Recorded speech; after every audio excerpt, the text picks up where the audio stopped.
Croisin est loin. Par contre, La sécurité sociale avec la retraite de 1945 et des camarades résistants est très loin. C'est la vraie question. Il n'y avait pas à l'époque besoin de retraite complémentaire. Oui. Pour rejoindre ma camarade Martine, vous interrompre une toute petite minute pour expliquer notre présence et puis après on laissera votre bon soin d'expliquer aux salariés le système de retraite qu'ils vont connaître bientôt. Enfin, je parlais pas pour votre âge. Par rapport au récent. Non, mais le problème, c'est les jeunes. Hein. Non, mais si on... pas les gens qui sont nés en 58, en 56. Le problème, c'est ceux qui arrivent. Hein. Donc, en fait, la vraie question, c'est la jeunesse. C'est pas les têtes blanches, là.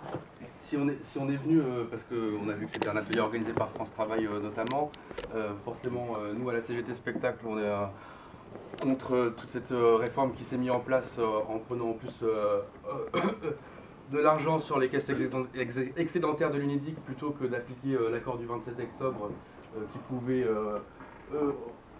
pardon, c'est le matin, je suis un peu... qui pouvait permettre aux annexes 8 et 10 de travailler et d'être indemnisés dans des conditions meilleures, notamment avec les congés paternité, notamment avec les arrêts maladie.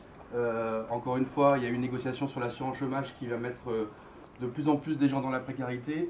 La réforme France Travail nous inquiète fortement parce que chez nous, on n'est pas forcément, comme l'a dit le monsieur, indemnisé à l'intermittence, mais on peut être au RSA. Et au RSA aujourd'hui, quand on est artiste, si on nous demande de travailler 15 heures gratuites par semaine, comment on peut développer notre carrière artistique? Il y a un vrai problème. Donc c'est symbolique. On vient ici surtout pour s'adresser à France Travail, pas forcément à audience. Et de vous demander absolument qu'on puisse être reçu dans toutes les régions, au national, par des responsables de France Travail, que les gens puissent entendre les revendications des salariés, de vous attendre à ce qu'il y ait de plus en plus d'occupations, d'actions parce que c'est aussi, c'est pas nos lieux de travail, mais c'est nos lieux où on sont indemnisés, comme on articule une carrière où on a des temps indemnisés et des temps salariés, forcément ce sera un outil de lutte pour nous et un levier de lutte pour nous, et que la lutte ne fait que commencer et qu'on ne lâchera pas tant que la loi travail ne sera pas abrogée, la réforme de l'assurance chômage ne sera pas abrogée et que l'accord du 27 octobre ne soit pas appliqué pour les artistes et les techniciens du spectacle vivant et de l'audiovisuel. Ouais. Merci. Voilà.